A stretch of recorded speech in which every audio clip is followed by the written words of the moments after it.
Compromiso de conciencia, entonces, en el servicio de urgencia. Para hablar de la perspectiva, desde la perspectiva clínica, tenemos que entender un poco qué es la conciencia. La conciencia es de esas cosas que eh, todo el mundo sabe lo que es y, y mm, tiene la impresión de tener clarito lo que es la conciencia. Sin embargo, empezamos a patinar cuando tenemos que empezar a definirla o describirla incluso. ¿Por qué? Porque es una experiencia absolutamente obvia en la vida del ser humano. Cada uno de nosotros tiene una percepción de su propia conciencia. Y tiene muy claro cuando está consciente o cuando no está consciente. Sin embargo, entrar a definirla intelectualmente, una aproximación cognitiva a esto, resulta bastante más difícil. Eh, y de hecho, desde el punto de vista práctico, pragmático, eh, particularmente en una perspectiva del servicio de urgencia, tenemos que aproximarnos de una manera que podamos, por así decirlo, poner en las manos el concepto. Y esto parte por distinguir dos dimensiones de la conciencia. Por un lado, la dimensión de alerta, de vigilancia, que en inglés se llama arousal. O sea, es el hecho de estar despierto. Y por otro lado, la experiencia consciente. En inglés la palabra es awareness. En español no tenemos una palabra que sea exactamente descriptiva y bien apropiada para traducir este término de awareness. Yo prefiero utilizar entonces este concepto de experiencia consciente eh, porque lo hace más asible. La dimensión de alerta, ¿a qué se refiere? Se refiere a un global estado de reactividad, tanto a estímulos que vienen de afuera como a los internos. Eh, yo soy eh, capaz de responder a una llamada, si en este momento alguien me toca la puerta, es un estímulo externo y mi alerta me va a llevar a atender esa llamada. Si por otro lado eh, no alcancé a desayunar, que afortunadamente no se preocupen, lo hice, pero si no hubiese desayunado tendría hambre y estaría consciente de ese estímulo interno, las ganas de comer. Esto se manifiesta en un elemento que podemos describir como conducta despierta. O sea, yo puedo ver a una persona y decir, sí, esta persona al menos puedo decir que no está durmiendo.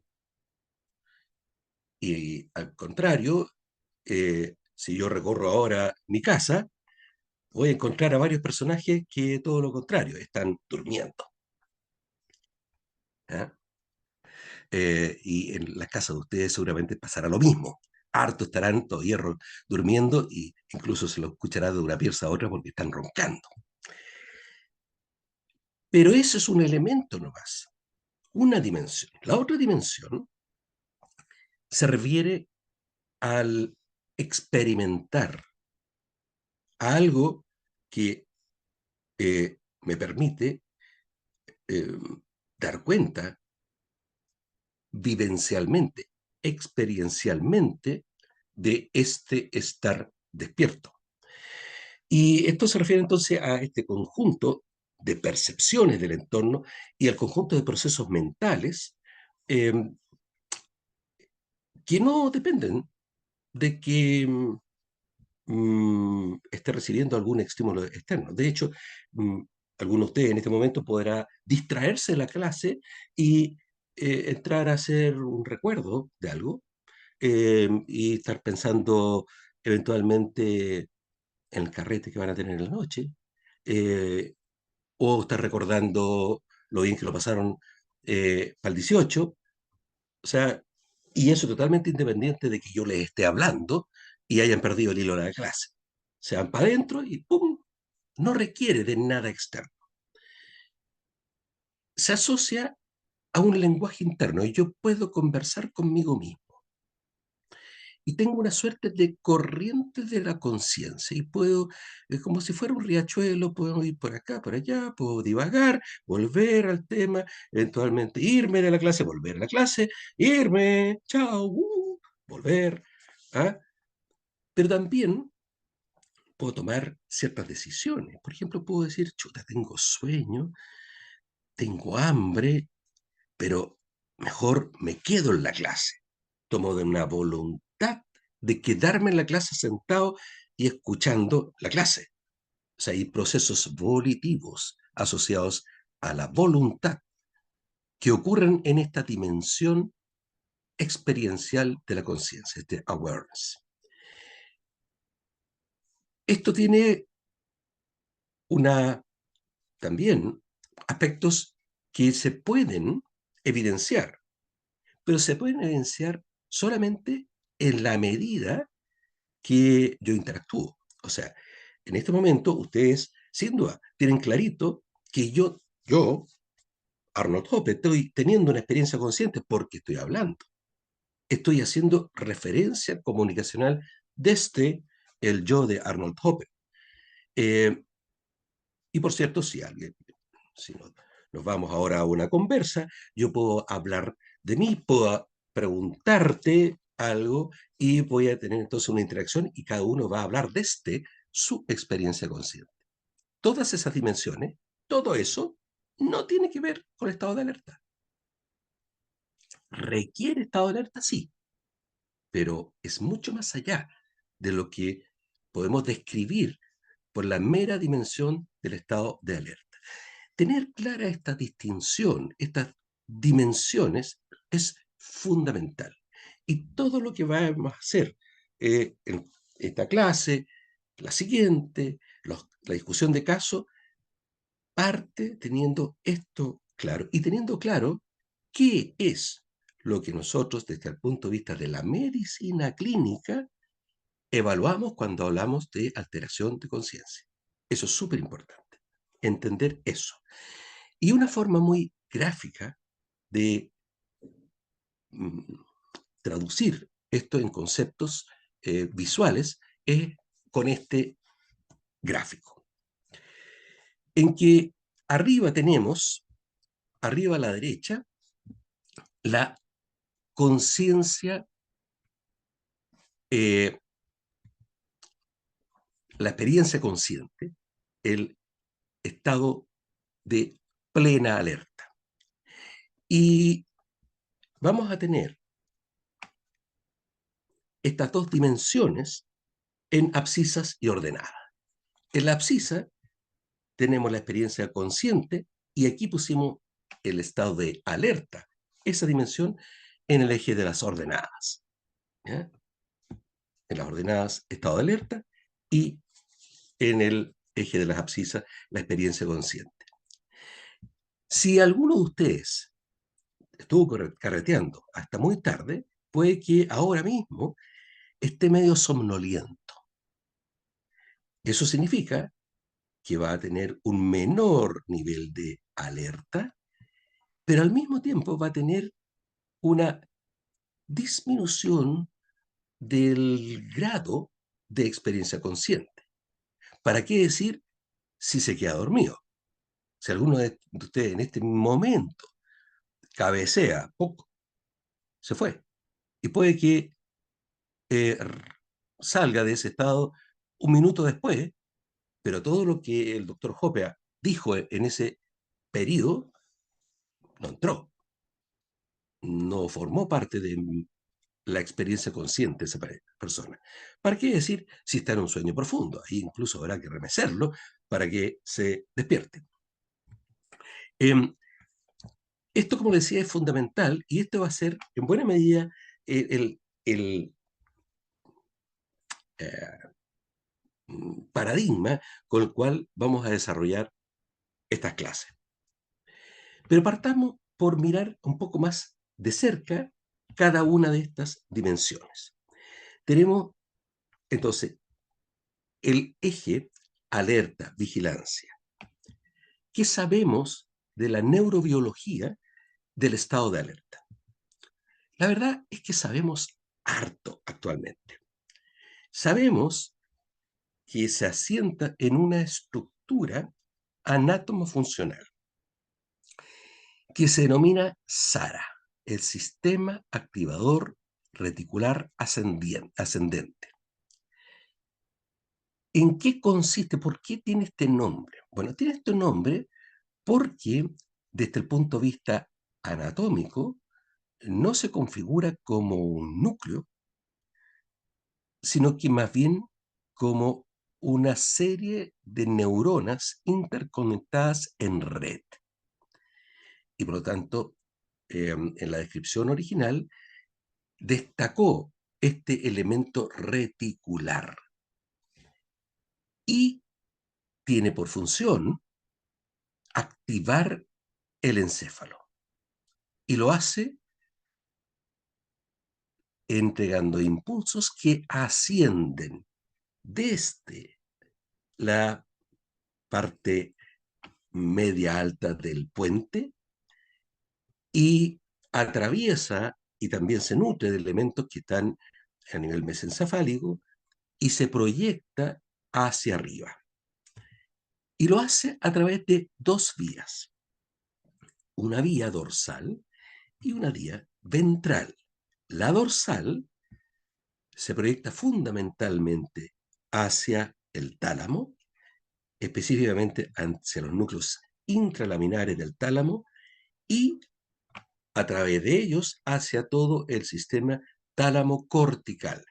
El tálamo es la gran estación de relevo de nuestro sistema nervioso central y esta vía entonces se proyecta hacia ese conjunto de elementos que justamente proyectan como una regadera hacia arriba la influencia del tálamo sobre todo el encéfalo.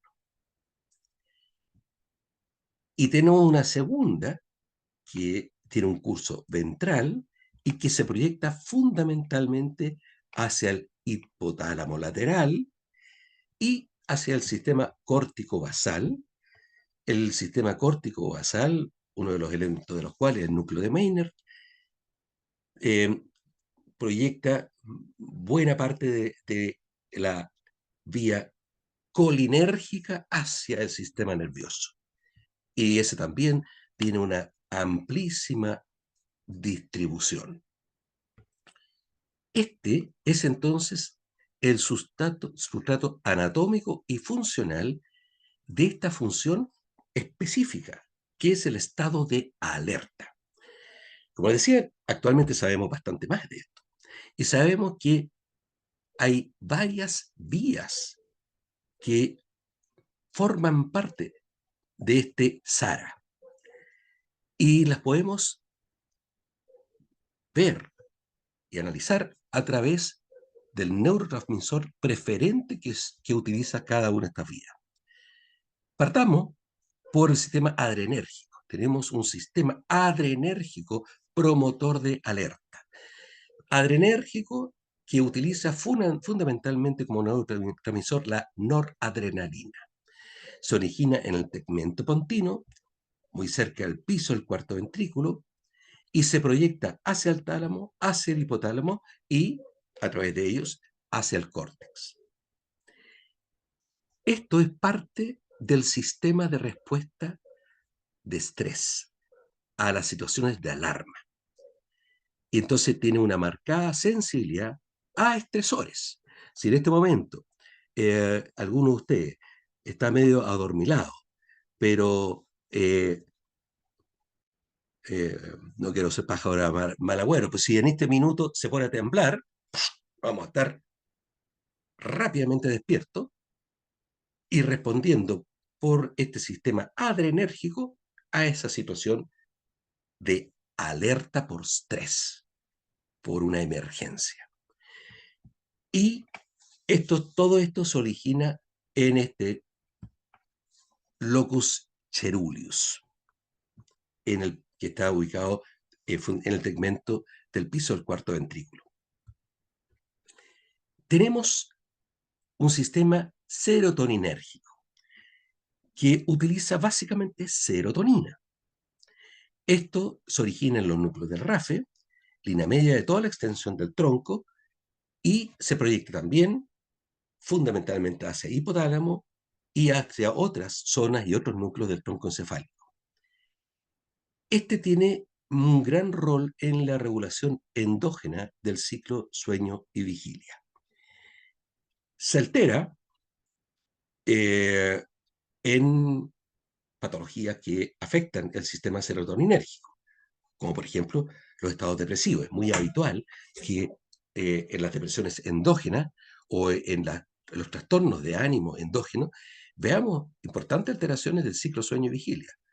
Cuando los pacientes pasan por una fase eh, hipomaníaca, duermen poquísimo. Cuando pasan por una fase depresiva, duermen mucho, pero tienen despertares precoces. O sea, se altera el ciclo sueño-vigilia porque el sistema serotoninérgico forma parte del SARA y es también promotor de alerta. Tenemos el sistema colinérgico. El sistema colinérgico básicamente utiliza acetilcolina y esta se origina en el tegmento laterodorsal, en el núcleo tegmental peduncopontino y se proyecta hacia el núcleo frontovasal y desde ahí al resto del córtex. Tiene una amplísima distribución en el córtex y es el que está asociado a lo que yo espero que en este momento ustedes tengan activado, que es la activación cognitiva eh, y que les permite estar atentos no solamente despierto, sino que poniendo una atención y aprendiendo en la medida que yo les voy contando estas cosas. En lo que tienen entonces encendido, los que están en este momento funcionando bien con esto, es el sistema colinérgico promotor de alerta. Tenemos un sistema dopaminérgico. El sistema dopaminérgico eh, se origina aquí en la sustancia gris periacueductal, en el mesencéfalo, usa dopamina y se proyecta hacia la corteza prefrontal y hacia el estriado, y este es el sistema que está muy asociado a lo que me llame la atención. O sea, responde mucho a estímulos externos y es el que está involucrado en la atención gatillada por la curiosidad, aquello que me genera apetito, me genera atractivo. Entonces, eh, eh, voy a estar, digamos, si en este momento alguien entra a la pieza a usted y les trae un quequito, ¿ah? ¿No? Eso va a generar un aumento del estado de alerta porque hay algo rico, algo atractivo, algo que les promete un estímulo gratificante. Eso está mediado por la dopamina eh, y se proyecta en forma muy significativa hacia el hipotálamo fundamentalmente.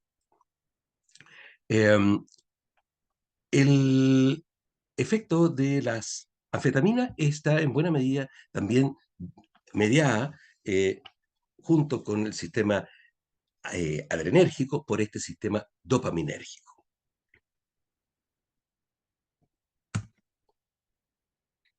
Y finalmente tenemos el sistema histaminérgico.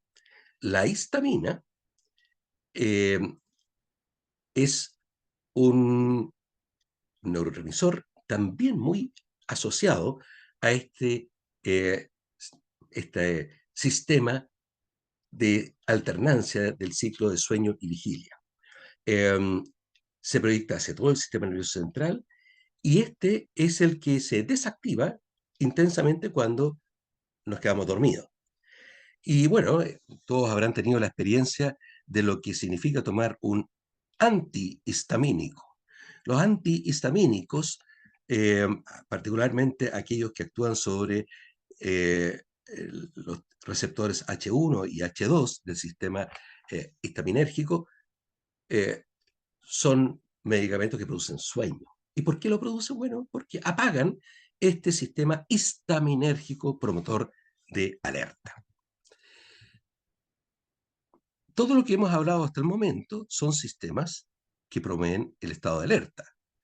¿Tienen contrapeso? Sí, pero interesantemente tenemos solamente un sistema que hace lo contrario, que apaga la conciencia y genera y promueve el sueño. Y este está mediado fundamentalmente por GABA, que es el neurotransmisor depresor por excelencia del sistema nervioso, y también por galanina.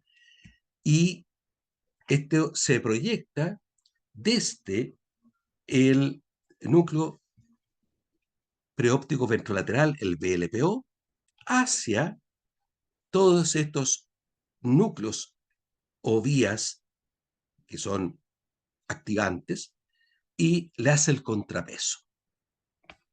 Y por cierto, este sistema tiene una alta actividad cuando estamos durmiendo. Es cuando este sistema la gana, y logra apagar los otros 5 sistemas que generan el estado de alerta. Y luego, esto no es tan conducente, pero vale la pena mencionarlo, tenemos también un sistema que estabiliza el estado de alerta y que está mediado por las orexinas, que se origina en el hipotálamo posterior y lateral y se proyecta entonces fundamentalmente hacia el VLPO, estabilizando el estado de ya sea alerta o sueño. Estos son sistemas estabilizadores. Tenemos entonces que el SARA está compuesto de un conjunto de elementos que son vías, son 5 vías que usan cada uno un neurotransmisor distinto y que son activantes, versus otro, solo uno, que trabaja apagando. Y esto interactúa en un mecanismo fisiológico que genera alternancia del sueño y estado de vigilia. Es lo que se llama el sistema flip-flop. ¿Por qué? Porque uno pasa casi sin mayor transición de un estado a otro. Si alguien carreteó hasta muy tarde anoche, le puede pasar que ahora, en medio de la clase, de repente está muy atento a lo que yo le estaba diciendo y ¡pum! Se quedó dormido. ¡Chup! Y en una transición de un par de segundos, totalmente ido durmiendo sobre el escritorio. Ahora, desde una perspectiva más clínica, podemos decir gruesamente que el nivel de alerta es resultado, por una parte, de la acción del SARA, pero también por la respuesta cortical a esa acción.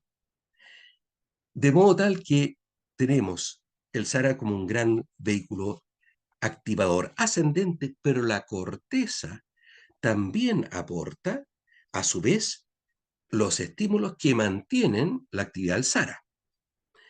De manera que el fenómeno del estado de alerta es bidireccional, necesariamente. Y si yo pierdo esta respuesta, esta aferencia, este feedback cortical, entonces el SARA se apaga. Para mantener el estado de alerta, no solamente eh, basta con tener el SARA, también tengo que tener esta influencia global. Y esto es bien importante para entender qué patologías generan alteración de conciencia y cuáles no la generan. Muy importante y lo vamos a ver en detalle. Esto obviamente es parte muy importante de la cronobiología del sueño y ahí no vamos a entrar en detalle en lo que, cómo se compone cada una de estas curvas de somnolencia, pero básicamente vamos acumulando somnolencia junto con lo que ocurre por la acción de nuestro propio reloj biológico y entonces más o menos, pasadito a las 9 de la noche, se produce el flip-flop y nos quedamos dormidos. Ojalá, tem- ojalá fuera esa hora. ¿Eh? La mayor parte de las veces es bastante más tarde, particularmente los estudiantes de medicina. Eh, Aprovecho de decir que nunca dejen de dormir bien. Es lo más importante para aprender. En el sueño, durante el dormir, se produce buena parte de la consolidación del aprendizaje. Para eso es el sueño. De hecho, para eso sirve, para la plasticidad conductual que implica el aprender, y por lo tanto, nunca dejen de dormir bien. Cuiden su dormir. Todo lo que hemos dicho hasta el momento, todo lo que hemos dicho, solo se refiere a la dimensión de alerta. No hemos hablado nada de la otra dimensión de experiencia consciente. Ya lo comentaba al comienzo, que todos tenemos una intuición muy clarita de lo que es la experiencia consciente. El problema es cuando la empezamos a mirar un poquito más en detalle, porque tiene un montón de cosas que son bien particulares. ¿Por qué? Un elemento es que uno tiene una experiencia consciente. Uno es consciente de sí mismo y de nadie más. Yo puedo hablar de mí, desde mí, hacia mí. Es mi self, es mi yo mismo. Pero no sé nada, ni puedo hacerme cargo de tú mismo, ¿eh? Del otro. Eso es, eh, eh, eso es un universo cerrado para mí. No tengo esa, ese acceso que sí tengo y en forma muy eh, evidente respecto del mí mismo, del yo. Y ese yo tiene varias particularidades. Una es que es único. O sea, yo hablo de la individualidad del doctor Arnold Hopper, punto. Eso es todo. Perdonen lo poco, esto es. Yo soy yo, punto. Y soy uno, ¿no? Más allá de la novelesca y la, eh, eh, digamos, especulaciones respecto de personalidades o individualidades dobles. No, eso sirve para hacer películas o escribir novelas. Pero eh, el yo es uno y se vivencia como uno. Y muy interesantemente se vivencia con una absoluta continuidad biográfica. O sea, yo soy yo eh, desde los primeros recuerdos que tengo, cuando fui a mi primera fiesta, cuando me regalaron mi primera bicicleta, ese mismo niño es el mismo que estaba hablando hoy día, en absoluta continuidad, aunque de verdad, de las moléculas que componían el cuerpo de ese Arnold Hoppe de 6 años, eh, no queda una sola molécula en el cuerpo del Arnold Hoppe de hoy día. Todas las moléculas se recambiaron, todas. Sin embargo, desde una perspectiva del yo, continuidad biográfica completa. Y metido en un cuerpo, un cuerpito. Nuevamente ahí es lo que me tocó, perdónenlo poco, chuta, y es lo que es nomás. Uno no se vincula ni siente más que su propio cuerpo. Y no es tema de esta clase, pero eso tiene una gran relevancia, incluso filosófica, en términos de cuán encarnado está ese yo, cuán dependiente e intrínsecamente vinculado está la percepción del yo con la propia corporalidad. Y ese yo se siente bastante libre, libre y autónomo. Uno dice, bueno, puede que eh, si algo no me gusta, que yo pienso en la mía, ¿eh? Me voy en la libre. Y yo decido, uno se percibe autónomo, aunque todo externo no eh, no lo sea. Y yo, si soy un niño que tiene que obedecer lo que le dicen los papás, sí, pero el niño tiene su propio, ¿ah?, discurso interior y puede que no diga nada, pero está pensándolo todo. Y lo piensa sabiendo que nadie se le puede meter dentro de la cabeza, fuera del alcance de los demás. Y finalmente, lo que es la característica más impactante de todo esto, consciente de su propia conciencia. Somos conscientes de nuestro yo mismo y puedo hacer toda una referencia y incluso una especulación, todo la vertiente ontológica y también epistemológica de la filosofía se basa en esto, en que somos conscientes de nuestra conciencia. Hasta aquí hicimos solamente una descripción de lo complejo y particular que es este fenómeno de la experiencia consciente.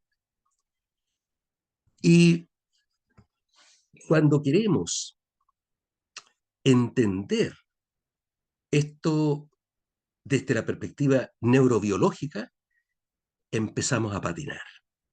Y empezamos a patinar porque si bien conocemos muy bien, hemos en los últimos años aprendido muchísimo de ADN, digamos, cromosoma y cómo se expresa la genética, cómo esto da origen a elementos moleculares, citológicos, neurotransmisores en nuestro sistema nervioso, cómo se estructuran células que tienen distintas propiedades y estas propiedades le permiten integrarse en circuitos de menor o mayor envergadura, articulando sistemas de neurotransmisores, como lo acabamos de ver, el sistema histaminérgico, el colinérgico, bla, bla, bla, y esto interactúa con zonas de nuestro sistema nervioso, de las cuales ya hicimos referencia, ¿no es cierto? Áreas que venimos conociendo desde la neuroanatomía y sabemos que en distintas áreas hay distintas funciones y estas se integran en circuitos, pero ¿dónde está la experiencia consciente? ¿En qué punto acá? ¿Es un fenómeno molecular? ¿Hay una, dos, tres, 50 o 500.000 células en alguna parte o distribuidas o que tengan una ramificación particular en la cual yo pueda radicar esta experiencia consciente? ¿Está distribuida en microcircuitos? ¿Hay un neurotransmisor de la conciencia, ¿no?, que uno pueda decir, mire, eh, yo le voy a dar un histaminérgico porque con eso va a aumentar su nivel de conciencia? ¿Mm? No, nada de esto. Cuando entramos en esta escala del sistema nervioso, de grandes circuitos y el cerebro como un todo, ups, no se nos hace fácil dar cuenta de este fenómeno tan cercano a la existencia humana que es la conciencia. Por eso se ha hablado de la conciencia como el hard problem, el problema duro, uno de los problemas duros, duros, duros de la ciencia. Hay dos aproximaciones gruesas eh, respecto de la conciencia. Está, por una parte, la visión en que la experiencia consciente dependería de la actividad de redes de gran escala que integran toda la información que es elaborada en inconsciencia por distintas áreas y converge, o el sistema más bien modular en que se visualiza la experiencia consciente como derivado de la integración progresiva de múltiples dominios, cada uno específico, pero que se integran en una macroconciencia que resulta eh, de la interacción de distintos componentes que uno podría llamar microconciencias. ¿eh? Un sistema modular versus una teoría de eh, eh, red global. Desde una perspectiva, eh, digamos, y sin entrar en el detalle de todo lo que hemos avanzado en la comprensión de este fenómeno, pero lo que sí es claro es que la conciencia requiere de activación encefálica global. O sea, eh, es necesario que participen múltiples zonas del encéfalo y que ocurra una integración que finalmente es tan potente que genera un solo yo mismo.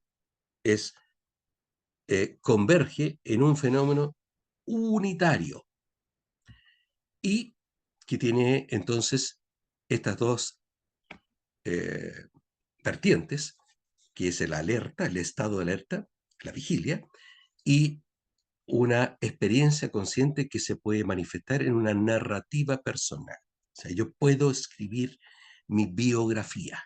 ¿Por qué? Porque eh, hay una linealidad, una narrativa que deriva de esta experiencia consciente y no hay un solo punto del sistema nervioso, una estructura del sistema nervioso, una vía específica que dé cuenta de este fenómeno. Es una propiedad que emerge del sistema nervioso central como un todo. Es una propiedad emergente. Múltiples estructuras anatómicas son necesarias, ninguna de ellas suficiente para la conciencia.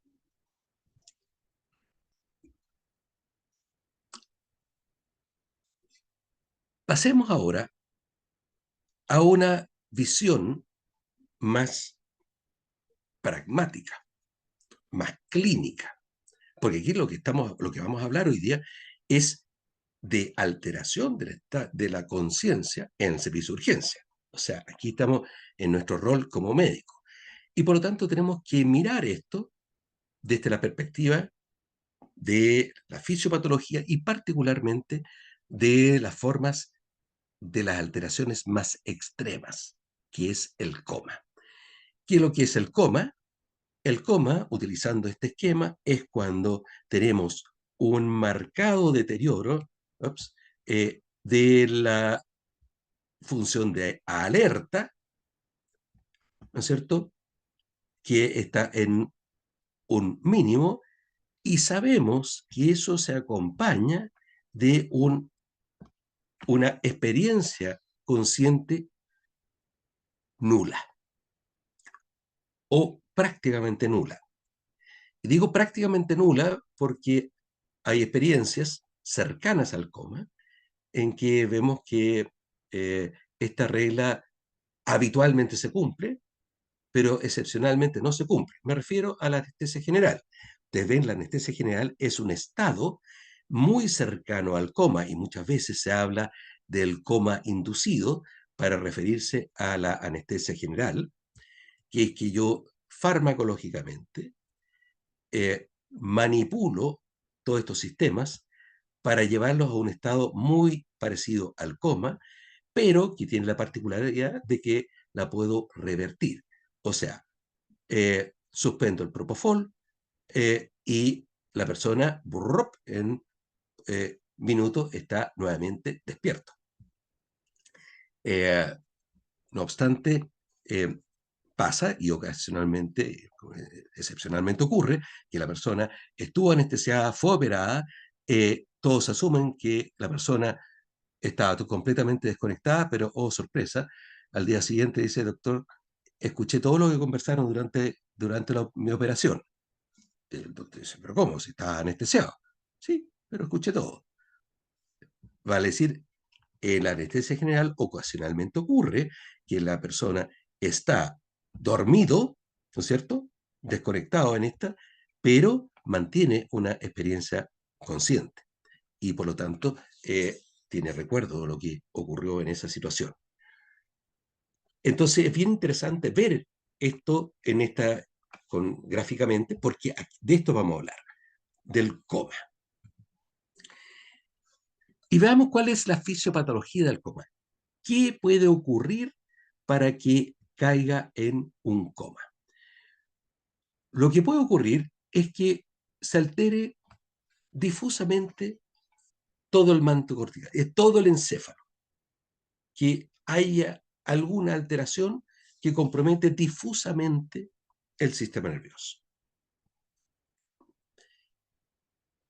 Algo equivalente ocurre cuando se compromete en forma muy extensa por lesiones ambos hemisferios.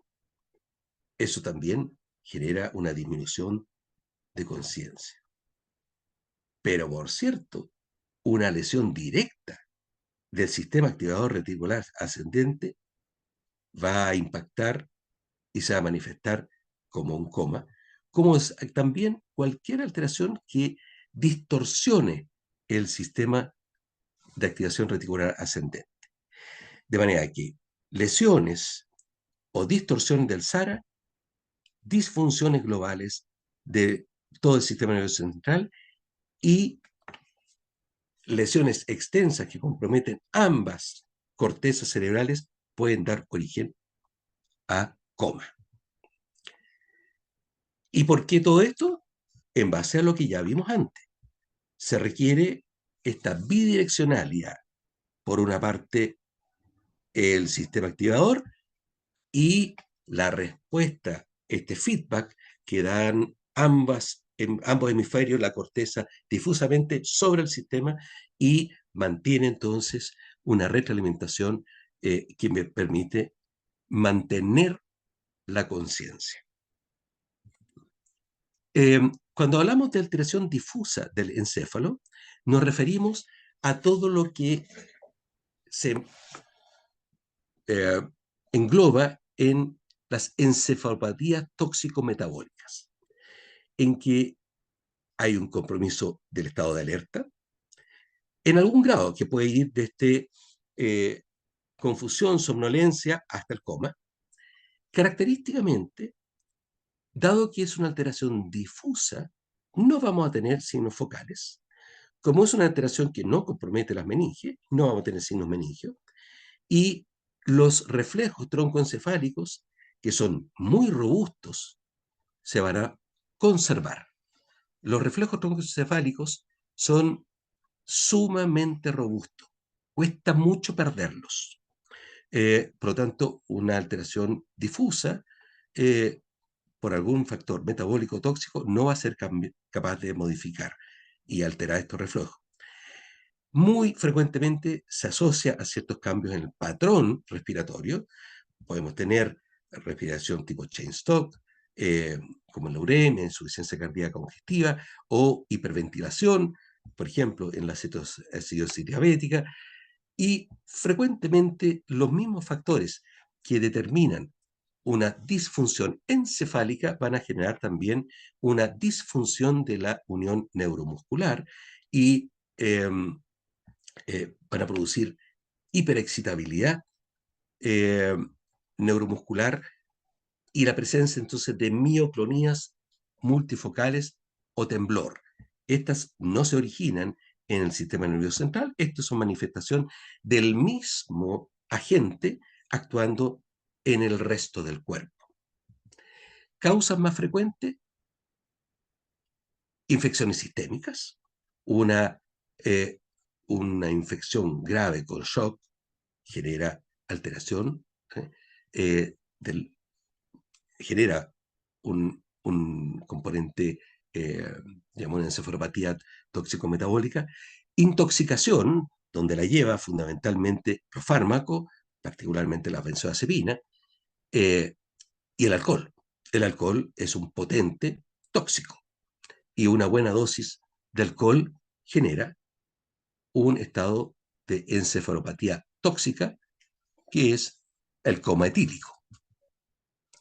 Trastornos de la glicemia, ya sea hiperglicemia o hiperglicemia, trastornos electrolíticos, la insuficiencia renal, insuficiencia hepática, respiratoria, un gran etcétera. La encefalopatía tóxico-metabólica es, por lejos, la causa más importante de alteración del estado de conciencia en los servicios de medicina interna. Eh, porque muchas de estas causas están presentes en todos los pacientes y, como lo vamos a ver, es muy relevante también desde la perspectiva del servicio de urgencia.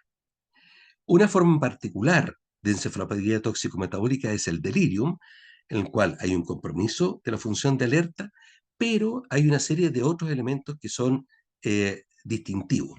Hay una pérdida de la coherencia del pensar, con alteraciones perceptuales, ilusiones, alucinaciones. Eh, la persona pierde la noción de dónde termina el propio cuerpo y dónde comienza lo externo y proyecta elementos que son de su corporalidad hacia afuera, desorientación temporal espacial, profunda alteración del ciclo sueño-vigilia, y esto puede manifestarse con apatía o bien con agitación. Y, y esta agitación puede ser muy marcada, con franca combatividad. Esto es lo que típicamente se escribe como paciente agitado, ¿eh? Eh, y el arquetipo de, del delirium es el delirium tremens, ¿cierto? En el cual, que ocurre fundamentalmente en estados de privación alcohólica, y en que la persona tiene todas estas manifestaciones. Cuando tenemos una lesión bilateral de la corteza cerebral, como lo tenemos en una situación como esta, en que tenemos infartos múltiples que comprometen ambos hemisferios, eh, el feedback que recibe el SARA desde los hemisferios se altera y por lo tanto hay una disminución y una alteración de la conciencia. Lesión de la corteza cerebral bilateral, como por ejemplo infartos cerebrales múltiples. Como le decía, fundamentalmente por este fenómeno de que se requiere la contribución y esta respuesta de los hemisferios hacia el SARA. Pero puede ser también que sea una lesión directa del SARA, como por ejemplo esta hemorragia pontina, pontomesencefálica, que distorsiona exactamente ahí donde está el SARA, lo altera. Eh, o bien una oclusión de la basilar, como lo tenemos acá, eh, se ve todo el segmento proximal, se ve delgadito, no es porque esté anatómicamente delgado, sino que tiene muy, muy poquito flujo, apenas se llena, porque hay un stop acá, ¡pum!, se acabó. Esto, obviamente, va a generar isquemia del tronco, isquemia del SARA. O podemos tener distorsión del SARA, como ocurre, por ejemplo, en una hemorragia cerebrosa, en que la lesión no está en el SARA mismo, pero comprime el tronco y, por lo tanto, va a distorsionar el SARA y va a impedir que el SARA funcione en forma normal. Algo semejante ocurre si yo tengo una herniación oncal, como lo que tenemos acá, ¿no es cierto?, en que tenemos una masa que genera un efecto sobre del lóbulo temporal sobre el mesencéfalo, que lo tenemos acá, y empuja todo y distorsiona las partes altas del SARA. Recuerden que el SARA se proyecta a través de esta vía dorsal y ventral hacia estructuras diencefálicas, y por lo tanto, si tengo una distorsión de estas estructuras anatómicas, el SARA va a estar también distorsionado. Estas cuatro dan cuenta entonces de las causas fisiopatológicas del coma. Cabe hacerse la pregunta entonces, ¿qué tipo de lesión no produce coma? Y si miramos esto, ¿qué es lo que no está en estas cuatro alternativas? Lesiones hemisféricas unilaterales. Pueden ser grandes, pero salvo que tenga un efecto de masa y por ese efecto de masa distorsiona el SARA, una lesión hemisférica unilateral no produce coma. Un ejemplo, aquí tenemos una resonancia y fusión muy precoz de un gran infarto cerebral. Gran infarto. Lleva 3 horas de evolución, gran infarto. Esto se ha transformado en un infarto maligno. Pero en ese punto, el paciente no está comprometido con ciencia. Tiene un gran infarto, no está comprometido con ciencia. ¿Por qué? Porque no se cumple ninguna de estas condiciones. No hay lesión directa del SARA, no hay distorsión del SARA, y la corteza del otro lado, esta aporta el input suficiente al SARA para mantener el estado de alerta. Esto es bien importante porque va a permitir entender eh, cosas que ocurren en los pacientes que tienen lesiones unilaterales y que eventualmente después pueden comprometerse de conciencia en la medida que aparezcan lesiones contralaterales o aparezcan alteraciones que distorsionan el SARA, particularmente si esto evoluciona, se hincha y empieza a comprimir, y vamos para atrás, si esto se hincha y empieza a comprimir acá y generar una herniación uncal, entonces, recién entonces, este paciente se va a comprometer de conciencia.